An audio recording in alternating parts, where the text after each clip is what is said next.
পাঁচিল ঘেরা নীল হলুদের পেল্লাই অট্টালিকা, 50টি সিসি ক্যামেরার মোড়া, সুইমিং পুলে ঘুরছে কচ্ছপ। এটা সরকারি বাংলো বা রিসর্ট নয়। সোনারপুর কাণ্ডে অভিযুক্ত জামাল উদ্দিন সর্দারের বাড়ি।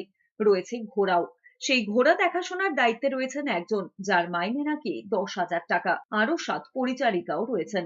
গ্রামবাসীদের দাবি, এটাই ছিল জামালের আদালত। এখানেই বসতো সালিশি সভা। গ্রামের ছোটখাটো গন্ডগোল, অশান্তির মীমাংসায় নিদান দিতেন তিনি। তবে জামালের আয়ের উৎস কেউ বলতে পারেননি। একসময় মোহরির কাজ করতেন জামাল। সেই সূত্রে প্রশাসন থেকে রাজনৈতিক নেতাদের সঙ্গে ভালোই খাতির রয়েছে জামালের। প্রমোটিং, জমি বিক্রি, বিচার পাইয়ে দেওয়ার নামে তোলাবাজি এবং জমি বিক্রি করে পেট চলে তার। এছাড়াও বিভিন্ন সরকারি প্রকল্পের কাজ জামাল পরিচালনা করতেন। গ্রামবাসীদের অভিযোগ, টাকা পয়সা, প্রভাব প্রতিপত্তি এতটাই যে এলাকায় সবাই জামালকে সমীহ করতেন। তাই অন্যায় দেখেও অনেকে মুখ খোলেননি। শিকলকাণ্ড সামনে আসার পর অনেকেই সাহস করে মুখ খুলতে শুরু করেছে। সুইমিং পুল, পুকুর, এমনি সব চান টান করে ওইতে।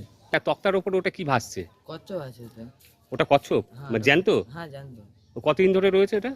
বেশি দিন নেই, বর্ষাকালে 3-4 সপ্তাহ মতন, 1 মাস হচ্ছে।